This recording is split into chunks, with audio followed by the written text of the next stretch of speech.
ဒီနေ့သာသနာတော်နှစ်2559ခုခောဇာတိကိ1389ခုတော်တဲ့လပြည့်ကျော်6ရက်2015ခု10လပိုင်း4ရက်တနင်္ဂနွေနေ့ညနေခင်းအခါကာလမှာစင်ကာပူနိုင်ငံမိုးကုတ်ရိပ်သာမိုးကုတ်ဝိပဿနာတရားစဉ်နဲ့လုပ်ငန်းစဉ်ပြန်ပွားရေးပြပအဖွဲ့ခွဲမှတ်1သစ္စာပါရမီဓမ္မရိပ်သာမှာကြီးမှုပြီးတော့ဆင်ရင်ကျင်းပကြတဲ့160ကြိမ်မြောက်တနေ့တာဝိပဿနာလုပ်ပေးတရားစခန်းဓမ္မဒါနအထိမ်းအမှတ်ဖြစ်ဆင်ရင်ကျင်းပကြတဲ့နေ့ရက်တာတရားစခန်းမှာဦးဇင်းတို့ဒီနေ့ဒုတိယနေ့ရဲ့ဒုတိယအကြိမ်တရားဒေသနာနာယူ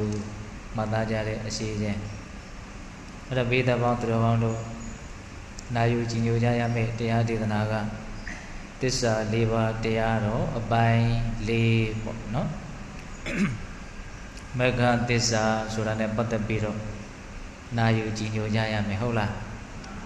တော့သစ္စာ၄ပါးနဲ့ပတ်သက်ပြီးတော့ဘေးသဘောင်းသူတော်ကောင်းတို့ဦးဇင်းတို့တွေနာယူကြည်ညိုခဲ့တာဒါနောက်ဆုံးအပိုင်းကိုရောက်လာပြီမဂ္ဂင်၈ပါးဒီမဂ္ဂသစ္စာကိုမြတ်စွာဘုရားကဒုက္ခនិရောဓဂ ामि နိပฏิပဒါယအရိယသစ္စာအပြည့်အစုံတွေကအဲ့လိုမှတ်ရမယ်နော်ဒုက္ခនិရောဓဂ ामि နိပฏิပဒါယအရိယသစ္စာဒုက္ခချုပ်ငြိမ်းရာသို့ရောက်ကြောင်းအကျင့်လမ်းစဉ်လို့ဒီလိုအဓိပ္ပာယ်ရတယ်ဒါကိုအရင်တို့အတူချုပ်ပြီးတော့မဂ္ဂသစ္စာမဂ္ဂဆိုတာလည်းပဲလမ်းလို့အဓိပ္ပာယ်ရတာလမ်းဆိုမှတော့သူ့ရဲ့ဥတီချက်သူ့ရဲ့ပန်းတိုင်ရောက်သွားစေတဲ့အစွမ်းတတ္တိရှိတယ်ပေါ့လမ်းဆိုတော့ဟုတ်လားခုလည်းပဲမဂ္ဂင်၈ပါးအကျင့်မြတ်လမ်းစဉ်သည်နိဗ္ဗာန်ချမ်းသာကိုဆက်ရောက်သွားစေနိုင်တဲ့အစွမ်းတတ္တိရှိတယ်ပေါ့အဲ့ဒါမဂ္ဂသစ္စာနဲ့ပတ်သက်ပြီးတော့နာယူကြည်ညိုကြရအောင်ခုဒီနေရာမှာဦးဇင်းတို့သစ္စာ၄ပါးကိုတစ်ပါးစီပြောတိုင်းသစ္စာ၄ပါးရဲ့အရေးပါမှုသစ္စာ၄ပါးကိုသိဖို့အရေးကြီးဖို့သစ္စာ၄ပါးကိုသိရင်ရရှိမဲ့အကျိုးကျေးဇူးသစ္စာ၄ပါးကိုမသိရင်ဖြစ်ပေါ်လာမဲ့ဆင်းရဲဒုက္ခဒါတွေကိုဦးဇင်းတို့နည်းနည်းစီညက်ပြောသွားတာကိုပေတတို့သတိထားမိမယ်ထင်ပါတယ်နော်ခုလည်းပဲဦးဇင်းတို့သစ္စာ၄ပါးကိုသိဖို့အရေးကြီးဖို့ဆိုတာလေးသစ္စာတန်ရုပ်ပါဠိတော်မှာမြတ်စွာဘုရားဟောထားတဲ့သုတ်တန်တစ်ပုဒ်ရှိတယ်ပပါဒသုတ်တံလို့အဲ့လိုမှတ်တမ်းတင်ထားတယ်အဓိကဗာပြောထားလဲဆိုတော့ခါတစ်ပါးမှာမြတ်စွာဘုရားရာဇဂိုပြည်နော်ဂိတ်စကုတ်တောင်အဲ့လိုတောင်တန်းတွေထူတတ်တဲ့နေရာမှာမြတ်စွာဘုရားတရင်သုံးအဲ့လိုတရင်သုံးရင်းနဲ့ယဟန်တော်တွေခြံရံပြီးတော့မြတ်စွာဘုရားဈဉ္ဉံကြွားတယ်ပေါ့အဲ့လိုဈဉ္ဉံကြွားတဲ့အခါကျတော့အလွန်နဲ့တဲ့ခြောက်ကဘာကြီးတစ်ခုနာကနေပြီးတော့ဖြတ်လျှောက်ကြတာအဲ့လိုဖြတ်ပြီးတော့လျှောက်တဲ့အခါယဟန်တစ်ပါးကအဲ့ဒီခြောက်ကဘာကြီးကိုမဝင်မရလှမ်းပြီးတော့ကြည်ရင်းနဲ့ဩခြောက်ကဘာကြီးကတော်တော်နဲ့တာပဲအောက်ကိုလှမ်းပြီးတော့အဆုံးတရအောင်မမြင်ရဘူးဒီဒေတာကျသွားလိုက်ရင်တော့မလွယ်ဘူးဆိုတဲ့အတွေ့အသူ့မှာဖြစ်တယ်အဲ့ဒါနဲ့သူကဘာလုပ်တုံဆိုတော့မြတ်စွာဘုရားကိုစကားတခွန်လျှောက်တယ်မြတ်စွာဘုရားတဲ့ဟောဒီကြောက်ကဘာတဲ့ကြီးမားတဲ့ကြောက်စရာကောင်းတဲ့တခြားကြောက်ကဘာဆိုတာရှိနိုင်မအောင်မလားဒါကြီးတော့တော်တော်ကြီးတဲ့ကြောက်ကဘာကြီးတို့သူ့စိတ်ထဲမှာတွေးမိတာအဲ့လိုမေးတဲ့ခါကျတော့မြတ်စွာဘုရားကဒီကြောက်ကဘာပြတ်တဲ့ကြောက်မဲ့ဖွယ်ရကောင်းတဲ့ကြောက်ကဘာပြတ်ရှိပါတယ်တဲ့ကြောက်ကဘာအဲ့ဒါဘာလဲဆိုတော့သစ္စာ၄ပါးကိုမသိခြင်းဟာအကြီးမားဆုံးသောကြောက်မဲ့ဖွယ်ရကြောက်ကဘာပဲလို့အဲ့ဒါလိုဟောဆိုလိုတာကသစ္စာ၄ပါးကိုမသိလို့ရှိရင်လွန်ဆိုးရတဲ့ဆင်းရဲဒုက္ခတွင်းတွေကိုကြာသွားနိုင်တယ်ပေါ့နောက်ပဂတိကြောက်ကဘာတွေကိုကြာတယ်ဆိုတာကဘဝဆုံးရင်တဘဝပဲပေါ့သစ္စာ၄ပါးကိုမသိမှုတည်းဟူသောကြောက်ကဘာတွေကိုကြာရင်တော့ဘဝပေါင်းမရေမတွက်နိုင်အောင်ဆုံးမသွားနိုင်တယ်ပေါ့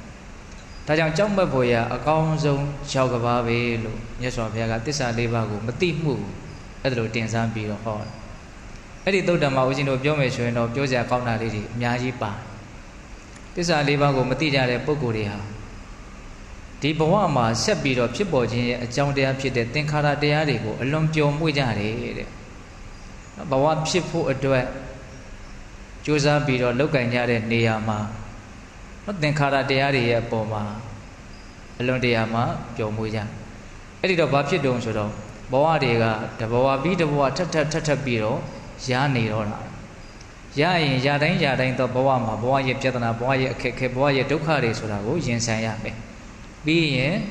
ဒီဆုံးခြင်းဖြင့်အဆုံးသတ်ရမယ်ဒါဘဝရဲ့အမှန်တရားဟုတ်လားဒါကြောင့်သစ္စာ၄ပါးကိုမသိကြတဲ့ပုဂ္ဂိုလ်တွေဟာ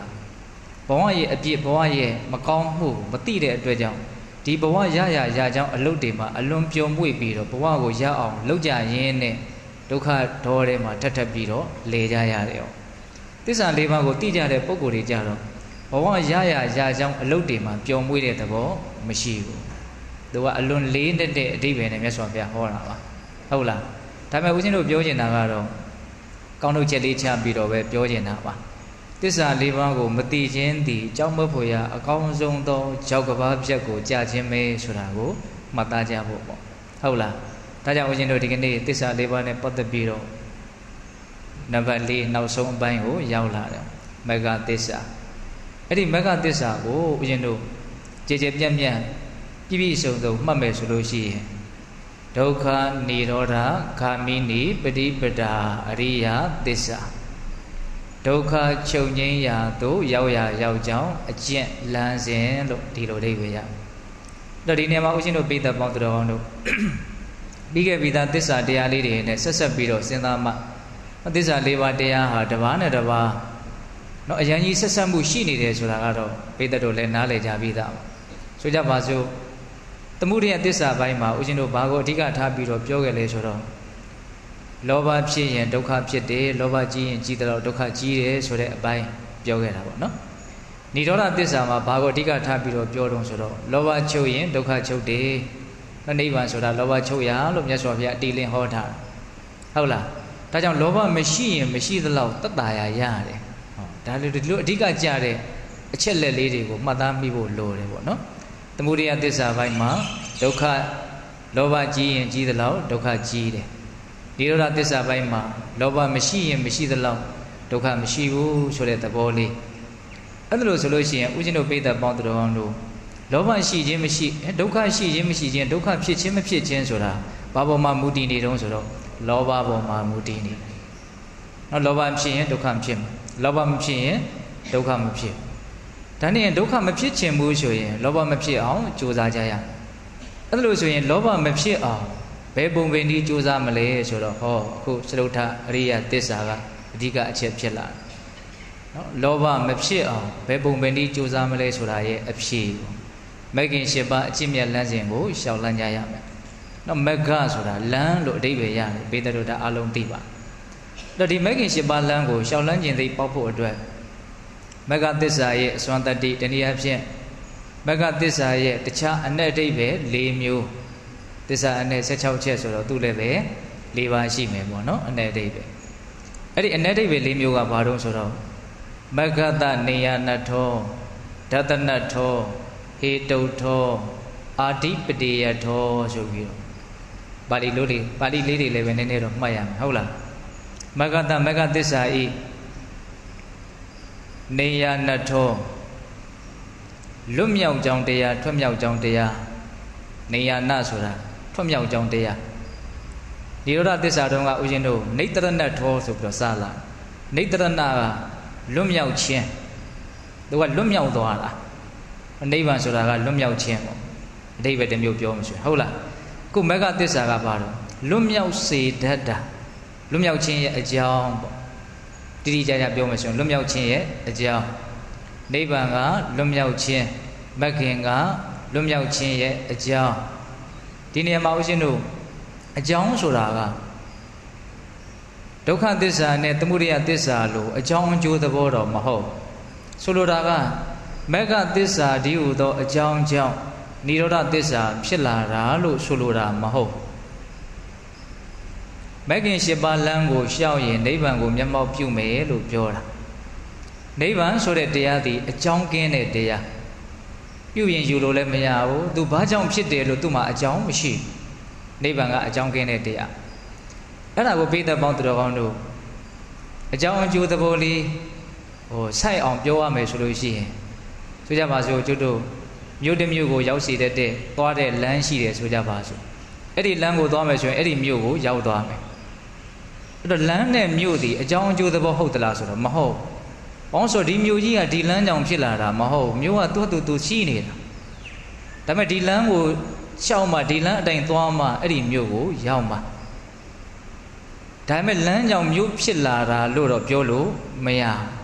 ဒါပေမဲ့အဲ့ဒီမြို့ကိုရောက်ချင်တယ်ဆိုရင်တော့အဲ့ဒီလမ်းကိုမဖြစ်မနေရှောက်ရမယ်ဟောမဂ္ဂသစ္စာနဲ့ဒီဒေါသသစ္စာဆိုအဲ့ဒီသဘောပဲဟုတ်ရဲ့လားဒီနေ့မှာဦးဇင်းတို့မဂ္ဂသစ္စာရဲ့ပထမစွမ်းရည်တတ္တိတည်ထွတ်မြောက်ခြင်းရဲ့အကြောင်းတနည်းအားဖြင့်ထွတ်မြောက်သွားစေတတ်တယ်လွတ်မြောက်ခြင်းတယ်ဆိုလို့ရှိရင်လွတ်မြောက်ရာလွတ်မြောက်ကြောင်းလမ်းစဉ်ကိုကြိုးစားအထောက်ရမယ်အဲ့ဒါကိုပဲဦးဇင်းတို့နေယနတ္ထဒီလိုပြောနော်နေယနတ္ထလွတ်မြောက်သွားစေတတ်တယ်မဂ္ဂင်၈ပါးရဲ့စွမ်းအားတတ္တိနောက်ဦးဇင်းတို့ဟိတုထောတဲ့ဒါလေးတွေကအသေးစိတ်လေးတွေတော့ပြောကြကောင်းဟိတုထောဆိုတာဘာပြောတာတော့ဆိုတော့မူရင်းအကြောင်းတရားကြီးကျယ်တဲ့သဘောခိုင်မြဲတဲ့သဘောမဂ္ဂင်၈ပါးသည်အလွန်ကြီးကျယ်တဲ့မြင့်မြတ်တဲ့ခိုင်မြဲတဲ့တရားနိဗ္ဗာန်ချမ်းသာကိုမျက်မှောက်ပြုစေတဲ့နေရာမှာအလွန်တရာမှဆွမ်းအားတတ္တိကြီးမားတယ်ခိုင်မြဲတဲ့သဘောကြီးပွားတဲ့သဘောဟေတုဆိုတာမူလအကြောင်းဟုတ်လားသူ့ရဲ့သဘာဝတရားလေးကကျန်တဲ့ဦးဇင်းတို့တခြားသောတရားတွေနဲ့မတူဘူးပေါ့တော့မဂ္ဂင်၈ပါးဆိုတာခိုင်မြဲတဲ့သဘောလို့ဒီလိုလေးဦးဇင်းတို့အဓိပ္ပာယ်ကိုနားလည်ရမယ်နောက်ဦးဇင်းတို့ဒသနထောတဲ့ဒသနဆိုတာဘာပြောတာဆိုမြင်စေတတ်တယ်ပေါ့မြင်နိုင်တဲ့စွမ်းအားကိုပေးမယ်မဂ္ဂင်၈ပါးကိုကျင့်လို့ရှိရင်တရားဓမ္မတို့ဦးဇင်းတို့မတွေးဘူးတဲ့အတွေးမသိဘူးတဲ့အသိမမြင်ဘူးတဲ့အမြင်အဲ့ဒါကိုရနိုင်တယ်ကိုတရားဓမ္မတို့ဦးဇင်းတို့မြင်တဲ့အမြင်ကမပြည့်စုံတဲ့အမြင်ပေါ့မလေးနဲ့တဲ့အမြင်တကယ်တမ်းကနိဗ္ဗာန်ချမ်းသာကိုမြင်နိုင်သည့်အထိအမြင်ကကြီးမားမှကျေပြတ်မှနဲ့ဆိုင်မှတကယ်အကျိုးကိုရရှိကြမှာအဲ့တော့ဒသနဆိုတဲ့ဒီထူးကဲတဲ့အမြင်ကိုရကျင်တယ်ဆိုလို့ရှိရင်မဂ္ဂင်၈ပါးကိုပွားများရမဂ္ဂင်၈ပါးသည်အမြင်တူးကိုမြင်စေနိုင်တဲ့စွမ်းရည်တတ္တိရှိတယ်ဒါကိုဒသနသိသွားတယ်မြင်သွားတယ်ဆိုတဲ့အနေအထားမျိုးကိုရောက်အောင်စွမ်းဆောင်ရည်ပေးနိုင်တယ်ပေါ့မဂ္ဂင်၈ပါးဟုတ်လားအဲ့တော့ဦးဇင်းတို့နေယနာရဲ့ဟိတုထရဲ့ဒသနရဲ့၃ခုရှိသွားတယ်နော်နောက်၄ခုမြောက်အာဓိပတိယထောအာဓိပတိယထောဆိုတာဘာပြောတော့ဆိုတော့လွှမ်းမိုးနိုင်တယ်အကြီးအကဲဖြစ်တယ်မဂ္ဂင်၈ပါးဟာမဂ္ဂင်၈ပါးကိုကျင့်မြတ်တဲ့ပုဂ္ဂိုလ်ကိုကျင့်သုံးတဲ့ပုဂ္ဂိုလ်ကိုလွှမ်းမိုးစေနိုင်တယ်ကိုယ်သာလင်ကိုယ့်ရဲ့အကြီးအကဲဖြစ်တယ်ဒါလေးတွေကဆန့်ကျင်ဘက်ကလေးတွေနဲ့ရှင်းပြီးတော့ပြောမှပို့ပြီးတော့နားလည်နိုင်ဆိုကြပါစို့ဦးဇင်းတို့တာမန်နေတဲ့အချိန်မှာဒကာဓမ္မတို့ဦးဇင်းတို့ဟာကိုလွှမ်းမိုးပြီးတော့ကိုအုပ်ချုပ်ပြီးတော့ကိုဒီကိုယ့်ရဲ့အကြီးအကဲဖြစ်ပြီးတော့နေနေတာမဟုတ်ဒကာဓမ္မတို့ဦးဇင်းတို့မှာကိုယ့်ရဲ့အထက်ကကိုအုပ်ချုပ်နေတဲ့လွှမ်းမိုးနေတဲ့အကြီးအကဲရှိတယ်အဲ့ဒါကဘာဖြစ်မဲ့တဲ့နော်လောဘပေါ့နော်အလိုဆန္ဒရဲ့လက်အောက်မှာနေကြရနော်အလိုဆန္ဒခိုင်းရှိတဲ့အတိုင်းဒါပြောလိုက်ဆိုရင်ပြောရတယ်ဒါလုပ်လိုက်ဆိုရင်လုပ်ရတယ်ဒီတိုင်းတွေးဆိုရင်တွေးရတယ်ပေါ့အဲ့တော့ဒကာဓမ္မတို့ဦးဇင်းတို့ဟာဘုရားရဲ့လက်အောက်မှာနေရတော့ဆိုတော့အဓိကကတော့တဏှာရဲ့လက်အောက်မှာနေရတယ်ကိုမဂ္ဂင်၈ပါးကိုပွားမယ်ဆိုရင်အဲ့ဒီတဏှာရဲ့လက်အောက်ကလွတ်ပြီးတော့ကိုဟာကိုရဲ့အကြီးအကဲဖြစ်တယ်ကိုပြန်ပြီးတော့လွှမ်းမိုးနိုင်တယ်အဲ့ဒီလိုလေးပြောရင်တော့ပို့ပြီးတော့နားလည်မယ်လို့ထင်ပါတယ်ဟုတ်လားဒါကြောင့်အလွန်တရာမှထူးကဲတဲ့မြင့်မြတ်တဲ့တရားပေါ့မဂ္ဂင်၈ပါးဆိုတာဒါကြောင့်မဂ္ဂင်၈ပါးရဲ့အ내ဒိဗ္ဗေကို၄မျိုးအဲ့ဒါလိုခွဲခြားပြီးတော့နားလည်ဖို့မလိုဘူးလားနေယနာထွတ်မြောက်သွားစေတတ်တယ်လွတ်မြောက်သွားစေတတ်တယ်နိတရဏနဲ့မတူဘူးနော်နိတရဏကလွတ်မြောက်သွားတာနေယနာကလွတ်မြောက်စေတတ်တာဟုတ်ရဲ့လားလမ်းသဘောမျိုးပေါ့ပြီးတော့ပါတော့ဒသနဟေတုထဟေတုဆိုတာကခိုင်မြဲတဲ့သဘောအလွန်တရာအားကြီးတဲ့အကြောင်းတရားပေါ့လွတ်မြောက်ခြင်းရဲ့အလွန်တရာအားကြီးတဲ့အကြောင်းတရားပေါ့ဒသနဆိုတာဗာလေမြင်တာသိစေတာမြင်စေတာနော်အာဓိပတိယဆိုတာဗာလေလွှမ်းမိုးနိုင်တာအကြီးအကဲဖြစ်တာအကြီးအမှုဖြစ်တာကိုယ့်အထက်ကနေပြီးတော့သူဟာကိုယ့်ကိုကောင်းကောင်းမွန်နော်လွှမ်းမိုးထားတဲ့သဘောတနည်းအားဖြင့်ကိုဟာကိုယ့်ကိုပြန်ပြီးတော့လွှမ်းမိုးနိုင်တယ်ဆိုတဲ့အဓိပ္ပာယ်မျိုးဟုတ်ရဲ့လားဒါကြောင့်ပိဋကပေါင်းတော်ကောင်းတို့ မဲခင်၈ပါးရဲ့အဲ့ဒါလို့စွန့်ရည်တတိထုခဲ့တဲ့အည်အသွေးကိုသိထားမယ်ဆိုလို့ရှိရင်ဒီမဲခင်၈ပါးကိုပွားများလို့စိတ်ပို့ပြီးတော့မထက်တန်ပေဘူးလားထက်တန်နိုင်တယ်အဲ့တော့ကိုကဒီဒုက္ခတော်တွေကနေပြီးတော့ဒီအစင်မပြေမှုတွေကနေပြီးတော့လွတ်မြောက်ခြင်းတယ်ဆိုရင်လွတ်မြောက်စေတတ်တဲ့တရားကိုကျင့်သုံးရမယ်ပေါ့အဲ့တော့ဒါကလည်းပဲပိဿပေါင်းတော်လို့လက်တွေ့ကြကြပြောရလို့ရှိရင်ကိုယ့်ရဲ့အခြေအနေမှန်ကိုလည်းပဲကိုယ်တိုင်တော့နားလည်ဖို့လိုတာပေါ့နော်ကိုကဒီအခြေအနေဒီအနေထားလေးကိုကျင့်တတ်နေသလားကျင့်တတ်နေတယ်ဆိုရင်လည်းပဲထွတ်မြောက်အောင်အတွက်လွတ်မြောက်အောင်အတွက်ဘာမှသိပြီးတော့ကြိုးစားမှာမဟုတ်တော့ဒါကကောင်းနေတယ်ဆိုတော့ဒီတိုင်းပဲနေလိုက်မှာအောင်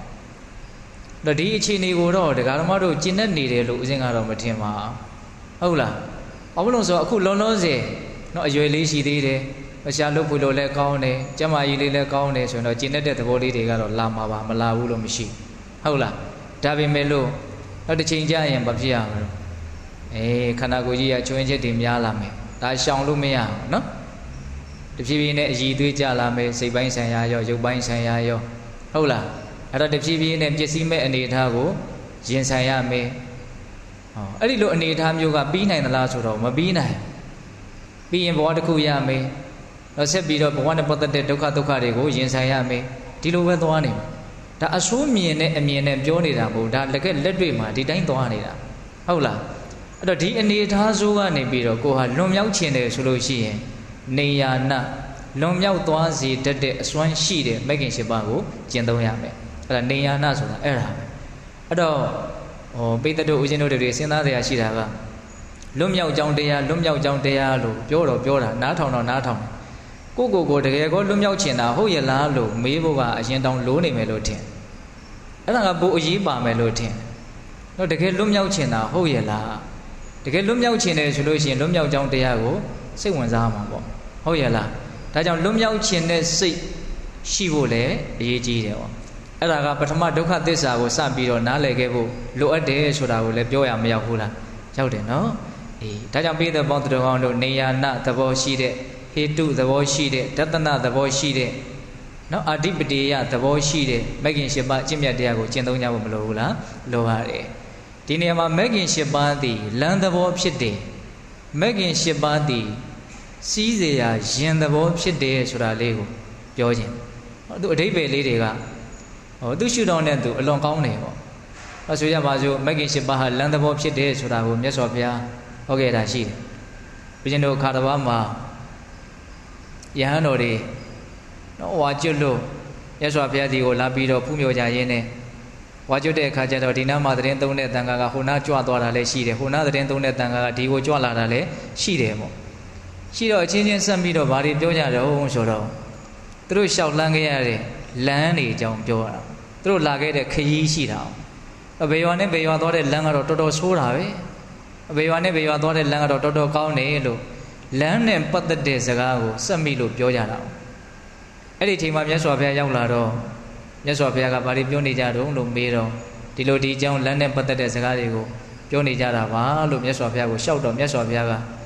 စကားနောက်ကိုတရားပါအောင်ကြိုးစားတယ်ပေါ့စိတ်သားတို့တဲ့အဲ့ဒီလမ်းတွေဟာဘာပဲပြောလွတ်မြောက်စေတဲ့ဒုက္ခတော်တွေကထွက်မြောက်သွားစေတဲ့လမ်းတွေမဟုတ်ကြဘူးတဲ့ဆိုးလို့လည်းပဲသိပြီးတော့အကြောင်းမထူးဘူးကောင်းလို့လည်းပဲသိပြီးတော့အကြောင်းမထူးဘူးဟုတ်လားအပေါ်ယံကြည့်ရင်တော့ထူးတာပေါ့နော်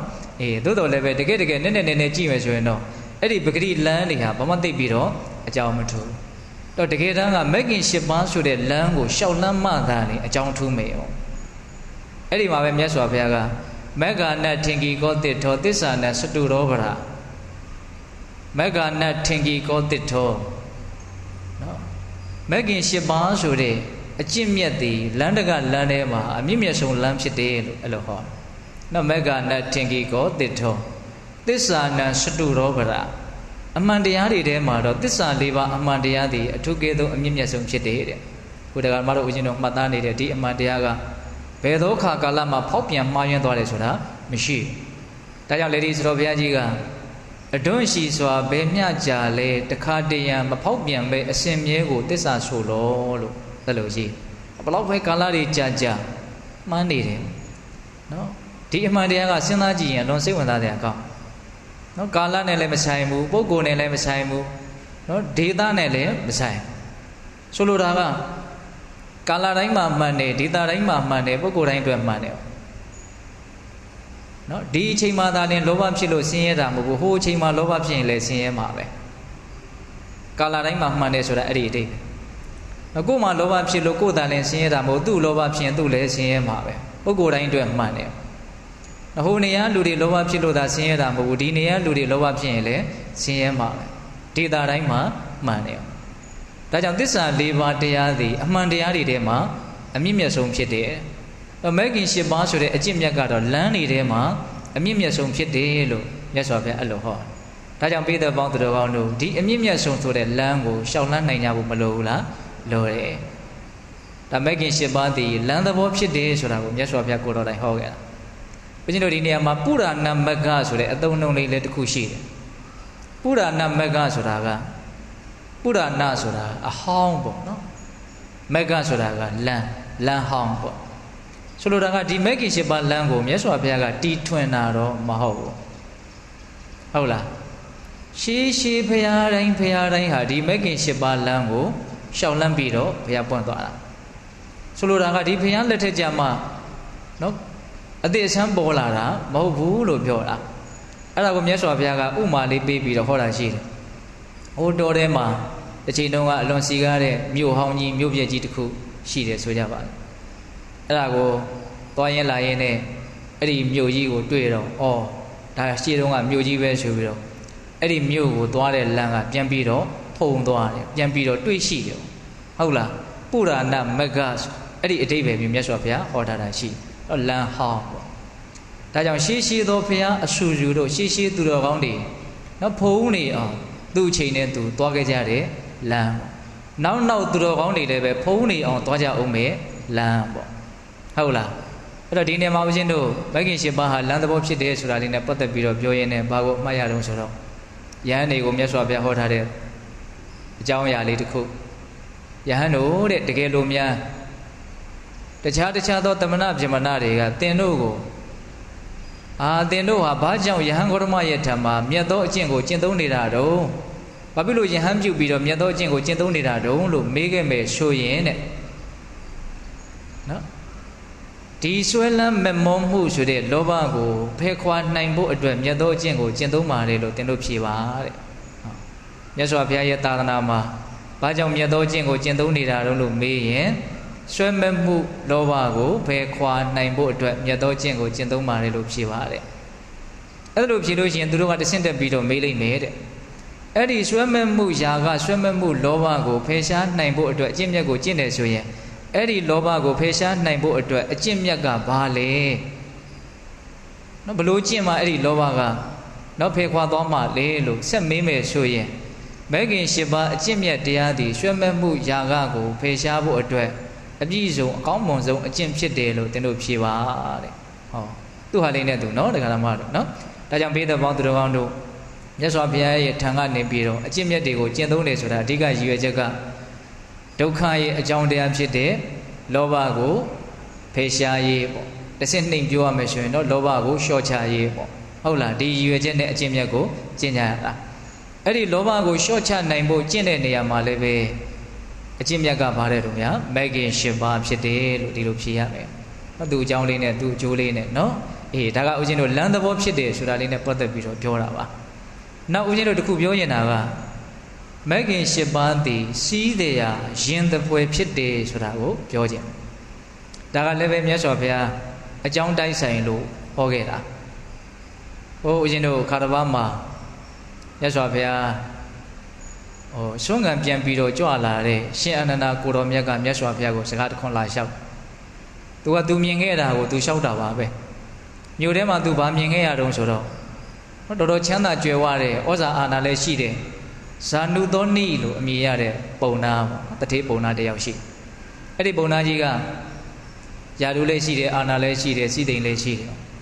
အဲ့တော့သူကဘာလုပ်တုံးဆိုတော့မြို့ထဲသွားဘီရင်ဒီသွားတာကိုနော်တစည်းလုံးဖြူနေတဲ့ယထာကိုရှိသွားတယ်အဲ့ဒါကထားတဲ့မြင်းမလေးတွေကလည်းအဖြူလေးတွေကြီးပဲယထာကိုလည်းတစည်းလုံးငွေရောင်နေနဲ့ပဲလှဆင်ထားတယ်သူကလည်းပဲတကိုယ်လုံးအဖြူရောင်အဝတ်ကိုပဲဝတ်ထားတယ်ဖဏကစအဖြူနှင်နံကစအဖြူသူ့ရဲ့အချံရံတွေအကုန်လုံးကလည်းအဖြူတွေကြီးပဲ တော့တမျိုးဆန့်ပြီးတော့တမျိုးလုံးအံ့ဩကြတယ်။အော်ဒါဟာမြမရင်ပဲနော်အလွန်မြင့်မြတ်တဲ့ရင်ပဲဒါကိုဝိုင်းကြည့်ကြအဲ့ဒါကိုရှင်အနန္ဒကိုရောမြတ်ကမြင်ခဲ့တာမြင်ခဲ့တော့မြတ်စွာဘုရားကိုလျှောက်တယ်မြတ်စွာဘုရားတဲ့အဲ့ဒါလူတွေကအဲ့ဒီရင်ကိုမြမရင်လို့ပြောနေကြတယ်။မြမဆိုတာအဲ့ဒီအနေထားကတော့မြင့်မြတ်တယ်ဆိုတဲ့အဓိပ္ပာယ်ကိုရည်ညွှန်းတာ။မြမပြည်ကိုတောင်ရောက်စီတတ်တယ်ဆိုတဲ့အဓိပ္ပာယ်ကိုတောင်သူတို့ရည်မှန်းလေသလားတော့လည်းမသိဘူးပေါ့လေ။အဲ့လိုလျှောက်တဲ့အခါကျတော့မြတ်စွာဘုရားကိုသူကဗာဆက်ပြီးတော့ပြောပြန်တော့မေးပြန်တော့ဆိုတော့မြတ်စွာဘုရားတဲ့ဒီမြတ်စွာဘုရားရဲ့သာသနာမှာလည်းပဲဒီမြင့်မြတ်တဲ့ရင်ကိုပြည့်ညက်ခြင်းကစွန့်နိုင်ပါသလားတဲ့။ဟောဆိုလိုတာကဘယ်လိုရင်ဟာအမျက်ဆုံးရင်လို့ဟောပြောလို့ဖြစ်နိုင်မလဲလို့မေးအပြည့်ညက်ခြင်းကဖြစ်နိုင်မလားဆိုတာစာသံပေသံပေါက်နေတယ်ဟုတ်လားဆိုလိုတာကမြတ်စွာဘုရားရဲ့သာသနာတော်မှာနော်အမြင့်မြတ်ဆုံးနေရာကိုရောက်သွားစေနိုင်တဲ့အမြင့်မြတ်ဆုံးရင်ဆိုတာကိုရှိပါသလားပြောလို့ရပါသလားဒါမေးတာအဲ့လိုမေးတဲ့အခါကျတော့မြတ်စွာဘုရားကစွန့်နိုင်တယ်တဲ့ပြည့်ညက်လို့ဖြစ်တယ်နော်အမြတ်ဆုံးရင်ကိုဟောလို့ရတယ်အဲ့ဒါဘာလဲဆိုတော့မိုက်ကင်၈ပါးပဲနောက်မိုက်ကင်၈ပါးသည်ဗြဟ္မာယင်ဖြစ်တယ်အမြတ်ဆုံးယင်နောက်ဓမ္မယင်ဖြစ်တယ်တဲ့ဓမ္မဆိုတဲ့အသုံးနှုန်းနဲ့လည်းဟောတယ်သဘာဝတရားပေါ့နိဗ္ဗာန်ချမ်းသာကိုမျက်မှောက်ပြုစေတတ်တဲ့သဘာဝတရားပေါ့အဲ့ဒီမှာမြတ်စွာဘုရားကဒီဓမ္မယင်ကိုသာစီးပြီးတော့သွားကြမယ်ဆိုရင်ဗြဟ္မာယင်ကိုသာစီးပြီးတော့သွားကြမယ်ဆိုလို့ရှိရင်နိဗ္ဗာန်ချမ်းသာကိုရရှိလိမ့်မယ်ရောက်လိမ့်မယ်အဲ့ဒီမှာပြောထားတဲ့စကားလေးတစ်ခုနော်စိတ်ဝင်စားစရာပါတာက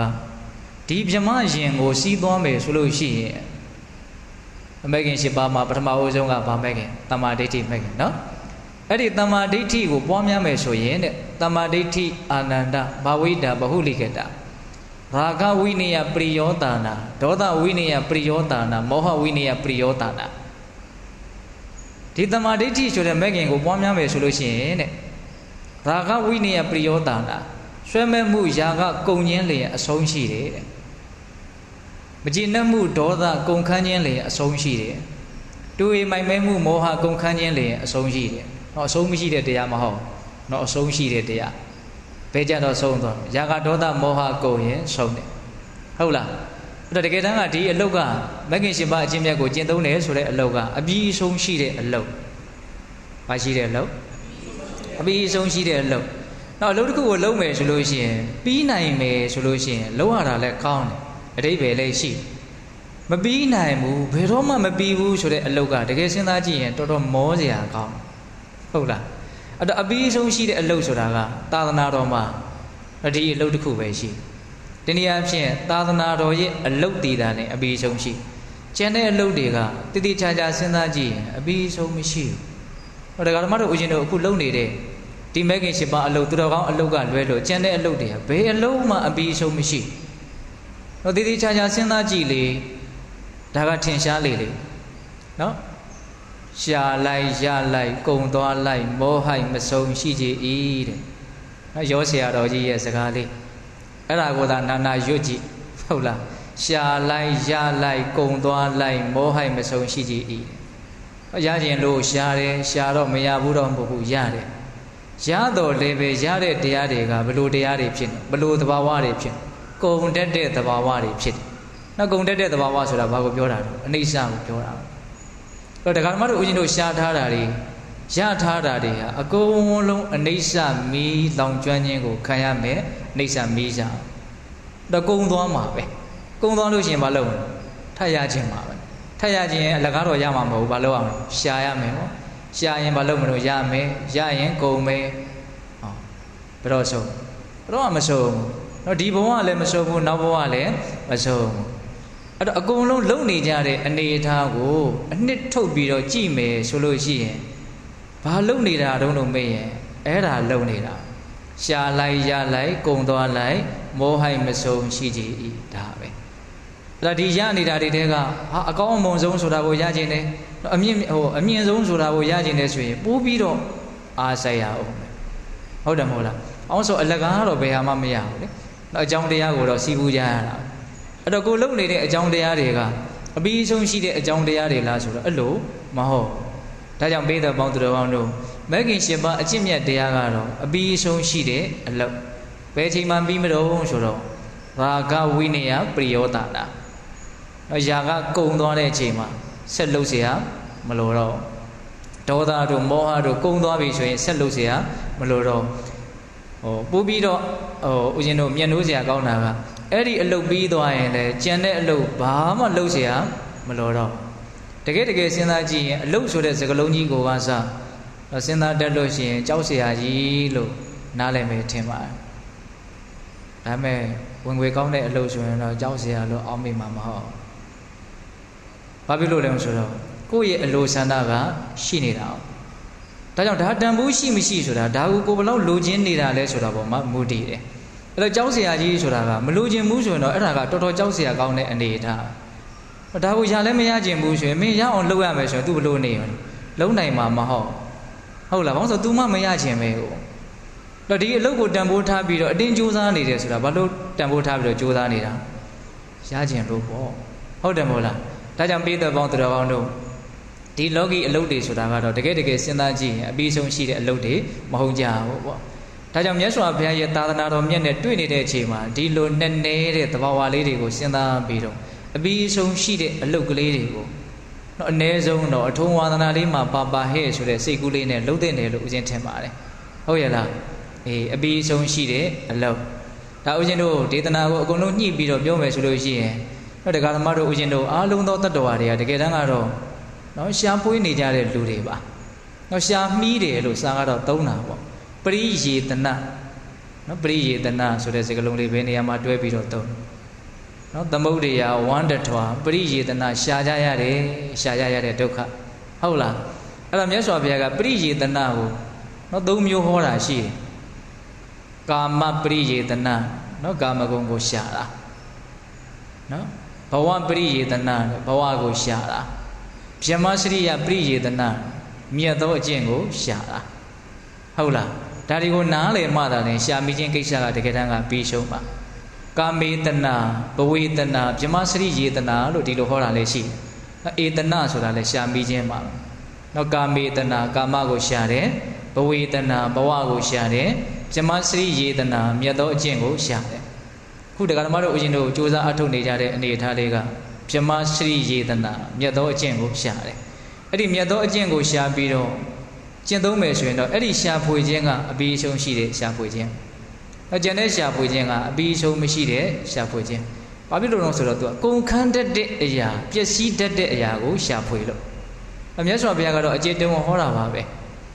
လောကကြီးမှာရှာဖွေခြင်းဆိုတာကိုနှစ်မျိုးပိုင်းခြားပြီးတော့ဟောတာလည်းရှိအရိယပရိယေတနာအနရိယပရိယေတနာလို့ဒီလိုဟောတာလည်းရှိအရိယပရိယေတနာဆိုတာကမြင့်မြတ်သောဖြူရှင်သောအရိယာတို့ရဲ့ရှာဖွေခြင်းအနရိယပရိယေတနာဆိုတာမမြင့်မြတ်သောမဖြူရှင်သောရှာဖွေခြင်းပေါ့အဓိပ္ပာယ်ကဒီနေရာမှာအနရိယပရိယေတနာမမြင့်မြတ်သောရှာဖွေခြင်းဆိုတာဘာကိုပြောတာတော့မိမိကိုယ်၌ကအိုတတ်သောသဘာဝရှိပါလဲကဲနဲ့အိုတတ်တဲ့သဘာဝတွေကိုပဲထက်ရှားနေတဲ့အနေအထားသည်မမြင့်မြတ်သောရှာဖွေခြင်းဟုတ်လားမိမိကိုယ်တိုင်နာကျင်တတ်သောသဘောရှိပါလဲကဲနဲ့နာကျင်တတ်သောသဘာဝတွေကိုပဲထက်ရှားနေတာသည်မမြတ်သောရှာဖွေခြင်းမိမိကိုယ်တိုင်ပျက်စီးတတ်သောသဘာဝရှိပါလဲကဲနဲ့ပျက်စီးတတ်တဲ့သဘာဝတွေကိုပဲထပ်ပြီးတော့ရှာနေခြင်းသည်မမြတ်သောရှာဖွေခြင်းမိမိကိုယ်တိုင်ရာဂဒေါသမောဟပူလောင်မှုတရားတွေရှိနေပါလဲကဲနဲ့ပူလောင်တတ်တဲ့တရားပူလောင်ရာပူလောင်ကြောင်းတရားတွေကိုပဲထက်ရှားနေမယ်ဆိုရင်အဲ့ဒါမမြတ်သောရှာဖွေခြင်းတဲ့အဘိဓိတို့ဉာဏ်ရှိပါတယ်ဒါကိုချဲ့တွင်ပြီးတော့စဉ်းစားတတ်မယ်လို့အရင်ထင်တယ်ဟုတ်လားအိုခြင်းနာခြင်းသေခြင်းပူလောင်ခြင်းသုံးမျိုးဟောတယ်နောက်တန်ကိလေသာတန်ကိလေတိကပူလောင်မှုညှဉ်းနှွမ်းမှုနဲ့တကွဖြစ်တယ်လို့နောက်ဆုံးကိလေသာတရားကိုအဲ့ဒါလိုအဓိပ္ပာယ်ဖွင့်တယ်ပေါ့ဟုတ်လားကိုယ်တိုင်ကလောဘဒေါသတွေရှိနေပါလက်ခင်နဲ့ကိုထပ်ပြီးတော့ရှားနေတဲ့ຢာကလောဘဒေါသမောဟတိုးပွားကြောင်း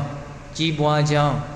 လောဘဒေါသမောဟဖြစ်ခြင်းရဲ့အကြောင်းဒါတွေကိုပဲထပ်ပြီးတော့ရှားနေအဲ့တော့မမြတ်သောရှာဖွေခြင်းကိုထပ်ပြီးတော့ခွဲခြမ်းလိုက်တော့အဲ့လို၄မျိုးထွက်လာတယ်မြတ်သောရှာဖွေခြင်းကြတော့လည်း၄မျိုးအဓိပ္ပာယ်ကတော့သူကတစ်ခုတည်းပါပဲနိဗ္ဗာန်ကိုရှာတော့အဲ့ဒါကိုအိုခြင်းတို့အိုခြင်းနာခြင်းသေခြင်းပူလောင်ခြင်းဆိုတာနဲ့၄မျိုးမပြားပြီးတော့မြတ်စွာဘုရားဟောတယ်နော်အိုရှိတဲ့အခါမှာဒီအိုတတ်တဲ့သဘာဝရဲ့အပြစ်ကိုမြင်ပြီးတော့ဒီအိုခြင်းတရားကလွတ်မြောက်ရာနိဗ္ဗာန်ချမ်းသာဆိုတာကိုရအောင်ရှာမယ်ဆိုတဲ့စိတ်ကူးနဲ့မြတ်သောကျင့်ကိုကျင့်မယ်ဆိုရင်ဒါမြတ်သောရှာဖွေခြင်းပေါ့ဟုတ်လား နောက်ဒီနာကျင်တတ်တဲ့သဘာဝကိုနားလည်ပြီးတော့ဒါအကောင်းမဟုတ်ဘူးဒါကလွတ်မြောက်ရနိဗ္ဗာန်ချမ်းသာကိုရစီမယ်ဆိုပြီးတော့မြတ်သောအကျင့်ကိုကျင့်တယ်ဒါမြတ်သောရှာဖွေခြင်းပေါ့ပျက်စီးတတ်သောတည်ဆုံးတတ်သောသဘာဝကိုသိမြင်နားလည်ပြီးတော့ဒါရဲ့အပြစ်ကိုမြင်ပြီးတော့ဒါကလွတ်မြောက်ရနိဗ္ဗာန်ချမ်းသာကိုရဖို့ဆိုကြိုးစားအားထုတ်တယ်အဲ့ဒါဟာမြတ်သောရှာဖွေခြင်းရာဂဒေါသမောဟတို့ဖြင့်ပူလောင်ညှဉ်းနှွမ်းရတာဟာအကောင်းမဟုတ်ဘူးလို့နားလည်ပြီးတော့ဒါကလွတ်မြောက်ရာချုပ်ငြိမ်းရာအကျင့်မြတ်ကိုကျင့်သုံးတယ်ဆိုရင်ဒါမြတ်သောရှာဖွေခြင်းကိုပိဋကပေါင်းသူတော်ကောင်းတို့မဂ်ကင်၈ပါးအကျင့်မြတ်လမ်းစဉ်ကိုရှောက်တယ်ဆိုတာအမြင့်မြတ်ဆုံးသောရှာဖွေခြင်းလို့ပြောလို့မရဘူးလားရတယ်နော်ဒါဦးဇင်းတို့ကအဘိဆုံးရှိတဲ့အလုပ်အဘိဆုံးမရှိတဲ့အလုပ်ဆိုတာကိုပြောရင်းနဲ့စကားလေးတွေကဆက်ဆက်သွားတော့အဓိကပြောချင်တာကဘာလဲဆိုတော့မဂ်ကင်၈ပါးသည်လမ်းတစ်ဖွဲလဲဟုတ်တယ်စီးเสียရင်တစ်ဖွဲလဲဟုတ်တယ်အဲ့ဒီလမ်းကိုရှောက်လန်းကြဖို့လိုပါတယ်ဒီရင်ကိုစီးကြဖို့လိုပါတယ်ဟုတ်ရလားဒါမဂ်ကင်၈ပါးရင်ကိုစီးမယ်ဆိုရင်လည်းပဲနိဗ္ဗာန်ချမ်းသာကိုမျက်မှောက်ပြုခြင်းလျင်အဆုံးရှိတယ်ဟုတ်လားမဂ်ကင်၈ပါးလမ်းကိုရှောက်မယ်ဆိုရင်လည်းနိဗ္ဗာန်ချမ်းသာကိုမျက်မှောက်ပြုခြင်းလျင်အဆုံးရှိတယ်အတူတူပါပဲရှုထောင့်တစ်မျိုးစီကနေရသော်ဘုရားဟောထားတာအဲ့တော့ပိဋကပေါင်းသူတော်အောင်တို့မဂ်ကင်၈ပါးကဘာတွေတုံးဆိုတော့ဒါကတော့အလုံးမှတ်သားထားကြပြီးသားပါနော်သမ္မာဒိဋ္ဌိသမ္မာသင်္ကပ္ပသမ္မာဝါစာသမ္မာကမ္မန္တသမ္မာအာဇီဝသမ္မာဝါယမသမ္မာတတိသမ္မာသမာဓိနောက်သမ္မာဒိဋ္ဌိနဲ့သမ္မာသင်္ကပ္ပကိုဒါပညာမဂ်ကင်2ပါးလို့မှတ်သားထားကြတယ်ပေါ့နော်သမ္မာဝါယမသမ္မာတတိသမ္မာသမာဓိကိုကြတော့သမာဓိမဂ်ကင်3ပါးလို့မှတ်သားထားကြတယ်သမ္မာဝါစာသမ္မာကမ္မန္တသမ္မာအာဇီဝဆိုတဲ့မဂ်ကင်3ပါးကိုတော့သီလမဂ်ကင်3ပါးလို့ဒီလိုမှတ်သားထားကြတယ်နောက်သီလသမာဓိပညာလို့ဒီလိုပြန်ပြီးတော့အနှစ်မချုပ်ဘူးလားချုပ်တယ်နော်အဲ့ဒီသီလသမာဓိပညာကိုထပ်ပြီးတော့အနှစ်ချုပ်မယ်ဆိုရင်တော့အပမဒါဆိုတဲ့တတိတရားရတော့တတိရှိမှသီလရောသမာဓိရောပညာရောပြည့်စုံသီလသမာဓိပညာပြည့်စုံမှသာလေမဂ်ကင်၈ပါးစုံသွားတယ်လို့မဆိုနိုင်ဘူးလားဆိုနိုင်နော်ဒါကြောင့်မဂ်ကင်၈ပါးအကျင့်မြတ်တရားကိုတကယ်လက်တွေ့ကျင့်သုံးပြီဆိုရင်ဘာကိုအခြေခံပြီးတော့ကျင့်သုံးအောင်တတိကိုအခြေခံပြီးတော့ကျင့်သုံးရဟုတ်ရဲ့လားတတိထားပြီးတော့မိမိခန္ဓာမှာဖြစ်ပေါ်တဲ့သဘာဝတရားတွေကိုမှန်မှန်ကန်ကန်အောက်မေ့အမှတ်ရနိုင်မယ်ဆိုလို့ရှိရင်ဒီကရမတို့ဦးဇင်းတို့ရဲ့တော့ဉာဏ်ပညာတွေကတဖြည်းဖြည်းနဲ့ထက်မြက်မလာပြီဘူးလားလာတယ်အဲ့ဒါတွေကိုပဲဦးဇင်းတို့တစ်လျှောက်လုံးပြောခဲ့တာပါဒါပိဋကတို့လည်းတတိထားမိမယ်ထင်ပါတယ်နော်မိမိခန္ဓာမှာဖြစ်နေတဲ့သဘာဝတရားတွေကိုတတိထားခြင်းဖြင့်သာလေမှန်ကန်တဲ့အသိဉာဏ်ကိုရနိုင်တယ်မှန်ကန်တဲ့အသိဉာဏ်ကိုပွားများစေသောအဖြစ်သာလည်းပဲလွတ်မြောက်ရာနိဗ္ဗာန်ချမ်းသာကိုမျက်မှောက်ပြုနိုင်တယ်ဟုတ်တယ်မဟုတ်လားဒါကြောင့်မဂ်ကင်၈ပါးအကျင့်မြတ်တရားကိုဒကာဓမ္မတို့ဦးဇင်းတို့တွေဟာတန်ဖိုးကိုနားလည်ပြီးတော့နှောစွမ်းရည်တတ္တိကိုသိမြင်ပြီးတော့ကျင့်သုံးကြဖို့မလိုဘူးလားလိုတယ်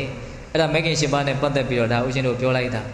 မဂ်ကင်၈ပါးရဲ့တခြားအနက်အဓိပ္ပာယ်၄မျိုးအဲ့ဒါလေးကတော့အဓိကပါနော်နေယာနလွတ်မြောက်စေတတ်တဲ့တရားဟုတ်လားဟေတုဋ္ဌအလွန်တရာမှအာကြီးတဲ့အကြောင်းတရားခိုင်မြဲတဲ့အကြောင်းတရားဒသန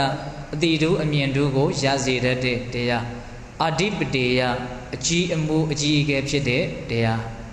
ဟုတ်ရဲ့လားအေးဒါကြောင့်မဂ်ကင်၈ပါးဒါဒီကနေ့ဦးဇင်းတို့45မိနစ်လောက်အချိန်ယူပြီးတော့ပြောပါနော်အဲ့တော့သစ္စာ၄ပါးကိုဦးဇင်းတို့2နာရီခွဲ3နာရီလောက်ဒါအချိန်ယူပြီးတော့ပြောလိုက်ရရောက်တယ်မနေ့တုန်းကတော့ဒါတဲ့နည်းနည်းလေးရှိတယ်ပေါ့အလုံး၄ပိုင်းလုံးပေါင်းလိုက်မယ်ဆိုလို့ရှိရင်ဦးဇင်းတို့3နာရီခွဲဒီပါလောက်ရှိသွားမယ်ပေါ့တော့ပြောခဲ့တာတွေအကုန်လုံးကိုပြန်ပြီးတော့အနှစ်ချုပ်ကြည့်ကြမယ်ဟုတ်လားသစ္စာတရားသည်သာသနာတော်မြတ်ကြီးမှာအရေးအကြီးဆုံးအဓိကကြဆုံးတရားပါသစ္စာ၄ပါးသည်တတ္တဝါတွေအတွက်အရေးအကြီးဆုံးအဓိကကြဆုံးတရားပါသူ့ကိုမသိမြင်ရင်ပုထုဇဉ်အဖြစ်နဲ့မဆုံးနိုင်သောဒုက္ခတန်တရားထဲမှာလဲရမယ်သူ့ကိုသိလို့ရှိရင်အရိယာအဖြစ်နဲ့အချမ်းသာသုံးသောနိဗ္ဗာန်ကိုမျက်မှောက်ပြုရမယ်အဲ့ဒါလောက်ပါချတယ်သူ့ရဲ့အရေးပါမှုဟုတ်လားဒါကြောင့်သစ္စာ၄ပါးတရားကိုသိအောင်မြင်အောင်ကြိုးစားရမယ်သစ္စာ၄ပါးကိုသိအောင်ကြိုးစားတယ်ဆိုတဲ့နေရာမှာသစ္စာ၄ပါးကိုသိခြင်းသိအနုဘောဓသိဆိုတဲ့မနစာသိရဲ့ပฏิဝေဒသိဆိုတဲ့ထွန်းထွန်းပြီးတော့သိတဲ့အသိရဲ့2မျိုးနောက်အနုဘောဓသိဆိုတာကအခုကြိုးစားအထုတ်နေကြလို့ရရှိတဲ့အသိမျိုးဟုတ်လားပုထုဇဉ်တွေရဲ့သိထားတဲ့အသိမျိုးပฏิဝေဒသိဆိုတာကမဲ့ဉာဏ်ဖြင့်ထွန်းထွန်းပြီးတော့သိတဲ့အသိမီးရောင်ကိုမြင်ပြီးတော့မီးတောက်ကိုမမြင်ရတော့လည်းပဲမီးရောင်ရဲ့နောက်ွယ်မှာမီးတောက်ရှိတယ်ဆိုတာကိုအတက်ပြောနိုင်တဲ့အသိမျိုးဒါပါတော့အနုဘောဓသိ မီးရောင်ကိုပဲမြင်တာမဟုတ်ဖဲနဲ့မီးတောက်ကိုပဲဓာတ်ရိုက်မြင်လိုက်တာအဲ့ဒါကပฏิဝေဒတိမျိုးအဲ့ဒီပฏิဝေဒတိတည်တာလေနိဗ္ဗာန်ချမ်းသာကိုဓာတ်ရိုက်မျက်မှောက်ပြုတယ်သို့တော့အဲ့ဒီပฏิဝေဒတိဆိုတာအနုဘောဓတိနဲ့ကင်းပြီးတော့မရနိုင်ဒါကြောင့်အနုဘောဓတိကိုကြီးမားအောင်တိဆောက်ဖို့ကမလိုဘူးလားလိုတယ်အဲ့ဒီအနုဘောဓတိတွေကြီးမားအောင်တိဆောက်ကြဖို့အတွက်အထောက်ကြဖို့အတွက်သစ္စာ၄ပါးနဲ့ဆက်တဲ့စကားတွေကိုဒါဦးဇင်းတို့၄ပိုင်းပိုင်းပြီးတော့ပြောလိုက်တာပထမပြောတာကဒုက္ခသစ္စာဆင်းရဲခြင်းအမှန်တရားဆင်းရဲခြင်းအမှန်တရားဆိုတာဘာကိုပြောတာတော့ဒီခန္ဓာကိုယ်ကြီးကိုပြောတာအဒီခန္ဓာဒီဘဝဘယ်ခန္ဓာပဲဖြစ်ဖြစ်ဘယ်ဘဝပဲဖြစ်ဖြစ်ခန္ဓာဘဝမှန်ရင်ဆင်းရဲခြင်းတရားမျှတာဖြစ်တယ်တခြားဘယ်တရားမှရောထားတာမရှိဒုက္ခသာလင်ဖြစ်ပြီးတော့ဒုက္ခသာလင်ချုပ်သွားတယ်ဒုက္ခမှတစ်ပါးတခြားဖြစ်နေတာဒုက္ခမှတစ်ပါးတခြားချုပ်သွားတာဘာမှမရှိဘူးလို့ခန္ဓာရဲ့အပေါ်မှာအဲ့လိုအမြင်ရှင်းဖို့လိုတယ်ပေါ့ဒီဒုက္ခသစ္စာကတော့သစ္စာ၄ပါးထဲမှာတော့သိဖို့အရေးအကြီးဆုံးသစ္စာလို့ပထမစတာချင်းဦးဇင်းတို့မပြောခဲ့ဘူးလား။အောင်ဆိုဒီဒုက္ခသစ္စာကိုသိမှဒီဒုက္ခသစ္စာအပေါ်မှာနားမလည်လို့ဖြစ်ရတယ်မသိလို့ဖြစ်ရတယ်သမုဒိယသစ္စာဆိုတာကနည်းသွားမှာဒုက္ခသစ္စာကိုသိခြင်းနဲ့သမုဒိယသစ္စာကိုပယ်ခြင်းကအဲ့လိုဆက်ဆက်မနေဘူးလား။ဒုက္ခသစ္စာကိုသိရင်သိသလောက်ပိုင်းခြားပြီးတော့အသေးစိတ်သိရင်သိသလောက်သမုဒိယသစ္စာလျော့နေသွားနောက်ဆုံးသမုဒိယသစ္စာကိုပယ်တယ်ဆိုတာလေဒုက္ခသစ္စာကိုအတိအလင်းနားလည်သွားလို့သမုဒိယသစ္စာကိုပယ်လိုက်တာသမုဒိယသစ္စာဆိုတာဒီခန္ဓာကိုအကောင်းထင်ပြီးတော့ဒုက္ခမှမသိလို့တွေ့တာမမောတဲ့သဘောလို့အကျဉ်းများဖြစ်တော့နားလည်ထားကြတယ်ဟုတ်လားဒါကြောင့်သစ္စာ၄ပါးထဲမှာဒုက္ခသစ္စာကိုသိဖို့ဒီအရေးအပါဆုံးဟုတ်လားဒုက္ခသစ္စာကိုသိမှဒုက္ခရဲ့အကြောင်းတရားဖြစ်တဲ့သမုဒိယကိုလျှော့ချနိုင်ပါအဲ့လိုသမုဒိယကိုလျှော့ချနိုင်ခြင်းဒီပင်ဒုက္ခတွေလျော့ပါသွားခြင်းသမုဒိယနည်းရင်နည်းသလောက်ဒုက္ခနေတာသမုဒိယဆိုတာလောဘကိုပြောဟုတ်လားအဲ့ဒါဒီပင်လေនិရောဓသစ္စာဟောနိဗ္ဗာန်ချမ်းသာကိုတော့သူအရှင်လေးနဲ့သူမျက်မှောက်ပြုတယ်လို့အကျဉ်းမြင်ပြောလို့မရဘူးလားရတယ်အဲ့လိုဒုက္ခသစ္စာကိုပိုင်းခြားပြီးတော့သိနေအောင်ကြိုးစားခြင်းဒီပင်လေမဂ္ဂင်၈ပါးအကျင့်မြတ်လမ်းစဉ်ကိုကျင့်သုံးနေတယ်လို့မဆိုနိုင်ဘူးလားခန္ဓာဟာဆင်းရဲတယ်ဆိုတာအမှန်ပဲအဲ့ဒီဆင်းရဲတာကိုဆင်းရဲတယ်လို့သိခြင်းဒီအမှန်ကိုသိတဲ့အတွက်ကြောင့်အမှန်သိပေါ့အမှန်ကိုမြင်တဲ့အတွက်ကြောင့်အမြင်မှန်ပေါ့ဒါတမာဒိဋ္ဌိပေါ့ဟုတ်တယ်မဟုတ်လားဒါကြောင့်ပိဿပေါင်းသူတော်ကောင်းတို့သစ္စာ၄ပါးထဲမှာအရေးအကြီးဆုံးကြည်ကြည်ပြန့်ပြန့်သိရမယ်နားလည်ရမယ်သစ္စာဘာလဲလို့မေးရင်ဒုက္ခသစ္စာဒီဒုက္ခသစ္စာကိုပဲနားလည်အောင်ဒီမျိုးစုံကနေပြီးတော့ကြိုးစားကြရတာခုသတိပဋ္ဌာန်တရားအားထုတ်တယ်ဆိုတာလည်းဒါပဲဒီခန္ဓာရဲ့သဘောအမှန်ကိုကိုယ်တိုင်နားလည်အောင်သဘောပေါက်အောင်ကြိုးစားတာသူများပြောတာတွေကတော့ကြားဘူးတာပေါ့မမြဲဘူးလို့လည်းကြားဘူးတယ်ဆင်းရဲတယ်လို့လည်းကြားဘူးတယ်အဆိုးမရဘူးလို့လည်းကြားဘူးတယ်အဓိကတော့အဲ့ဒီ၃ချက်မမြဲဘူးဆိုတာကိုကိုယ်ဘလောက်နားလဲတော့ဘလို့မမြဲတာတော့ဘလောက်ထိမမြဲတာတော့ဆင်းရဲတယ်ဆိုတာကိုကိုယ်ဘလောက်နားလဲတော့ဘလို့ဆင်းရဲတာတော့ဘလောက်ထိဆင်းရဲတာတော့နောက်အဆိုးမရဘူးဆိုတာကိုကိုယ်ဘလောက်နားလဲတော့ဘလောက်ထိအဆိုးမရတာတော့ဘလို့အဆိုးမရတာတော့သိဖို့မလိုဘူးလားလိုတယ်ဒီအဲ့ဒီအချက်၃ချက်ကိုသိကျင်တယ်ဆိုရင်တနည်းအားဖြင့်ဒုက္ခသစ္စာကိုပိုင်းခြားပြီးတော့သိကျင်တယ်ဆိုရင်ဘာလုပ်အောင်လဲမဂ္ဂင်၈ပါးအချင်းမြတ်တရားကိုကျင့်သုံးရမယ်အထူးသဖြင့်သတိပဋ္ဌာန်တရားကိုကျင့်သုံးရမယ်သတိပဋ္ဌာန်တရားကိုကျင့်သုံးခြင်းဖြင့်ဒုက္ခသစ္စာကိုနားလည်နိုင်တယ်ဒုက္ခသစ္စာကိုနားလည်လို့ရှိရင်သမုဒယသစ္စာရောပါမယ်သမုဒယသစ္စာရောပါရင်ရောပါသလောက်တတ်တာရမယ်ဒါသည်ပင်လေမဂ္ဂင်၈ပါးကိုပွားများနေရရောက်တယ်အဲ့လိုလေးလိပ်ပတ်လဲသွားအောင်သစ္စာ၄ပါးနဲ့ပတ်သက်ပြီးတော့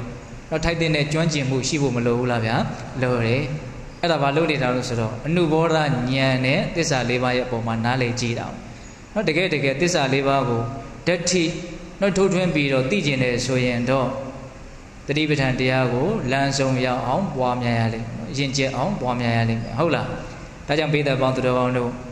သစ္စာ၄ပါးတရားတော့အပိုင်း၄သတိပဋ္ဌာန်တရားကိုပွားများခြင်းအပြင်သစ္စာ၄ပါးကိုထူးထွင်းပြီးတော့သိမယ်လို့မြတ်စွာဘုရားကိုယ်တော်လည်းပဲဟောထားတာရှိပါတယ်။နောက်သတိပဋ္ဌာန်တရားကိုပွားများခြင်းအပြင်သစ္စာ၄ပါးကိုထူးထွင်းပြီးတော့သိမယ်။ဟုတ်ရဲ့လား။သစ္စာ၄ပါးကိုသိခြင်းအပြင်လည်းပဲ